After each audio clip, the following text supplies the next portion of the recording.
রাশমিকা মান্দানা পৃথিবীর সবচেয়ে সুন্দর নারী। আপনি এই বেগানা নারীর দিকে তাকাইলেন কিভাবে? সে সুন্দর, তার অবয়ব, দেহাকৃতি, এইটা আপনি দেখলেন কিভাবে? এই সমস্ত ভণ্ডামি, এই সমস্ত ভণ্ডামি এবং এই সমস্ত মানুষগুলো ইসলামকে বিতর্কিত করছে, ইসলামের নামে রাজনীতি করে আপনার মানুষকে বিভ্রান্ত করছে। এই বিষয়ে আমাদের সতর্ক থাকতে হবে।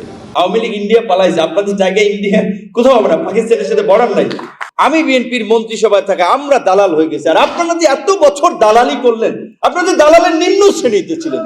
আমার তো ফার্স্ট সংসদ, হাফিজউদ্দিন আহমেদ বীর বিক্রম, যিনি সংসদের স্পিকার, 7 বারের সংসদ সদস্য, তিনি প্রায় বলেন যে আমার এই 7 বারের এই দীর্ঘ জীবনের আমি এই রকমের সংসদ দেখি নাই। বিভিন্ন প্রেক্ষাপটে যখন বিরোধী দলের নেতা আলোচনার ইস্যু নোটিশ দেন, যেটা নিয়ে একটা বিশেষ আলোচনা প্রয়োজন। কিছুদিন আগেও প্রবাসীদের সমস্যার সমাধান কল্যাণ নিয়ে প্রায় 2 ঘন্টা ব্যাপী আলোচনা হয়েছে, সংসদের বিশেষ আলোচনা। তার আগে জ্বালানি সংকট নিয়ে বিরোধী দল বলেছিল যে আমরা সরকারি দল বিরোধী দল মিলে কাজ করতে চাই, সরকারকে সহযোগিতা করতে চাই। প্রধানমন্ত্রী কিন্তু অ্যাকসেপ্ট করেছে কর্ডিয়ালি, একটা কমিটি করে দিয়েছেন সরকারি দল বিরোধী দল। কিন্তু সেই জ্বালানির সংকট, যেটা তো সরকার দায়িত্ব নেওয়ার মাত্র বলা চলে এই 1 মাস সময় হয়নি, ফেব্রুয়ারির 12 তারিখ নির্বাচন হয়েছে, এন্ডে যুদ্ধ শুরু হয়েছে, তাহলে ধরেন আপনি 1 মাসও হয় নাই। মিডল ইস্ট এবং মিডল ইস্টের সংকটের কারণে আমাদের যেহেতু জ্বালানির বড় একটা সোর্স মিডল ইস্ট, জ্বালানির সংকট হয়েছে।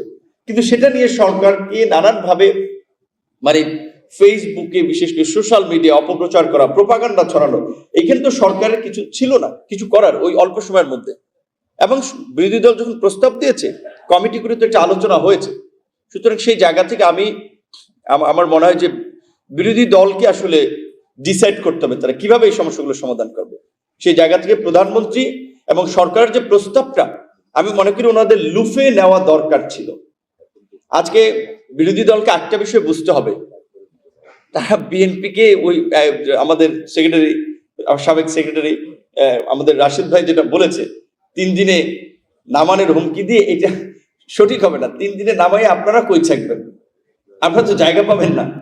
আওয়ামী লীগ ইন্ডিয়া পালাইছে, আপনাদের জায়গায় ইন্ডিয়া কোথাও হবে না, পাকিস্তানের সাথে বর্ডার নাই, মিয়ানমার দিকেও যাইতে পারবেন না। তাহলে অপশন আছে খালি বঙ্গোপসাগর। কিন্তু কারণ হচ্ছে জামাতকে তো আসলে রাজনৈতিকভাবে সার্ভাইভ করার সুযোগটাই দিয়েছিল বিএনপি, প্রেসিডেন্ট জিয়াউর রহমান থেকে বেগম খালেদা জিয়া এবং তারেক রহমান। এটা জামাতকে স্বীকার করতে হবে। যদি আওয়ামী লীগের মতো বিএনপি যদি জামাতের প্রতি কঠোর হতো, জামাতের রাজনীতি করাই তো দুষ্কর হয়ে যেত।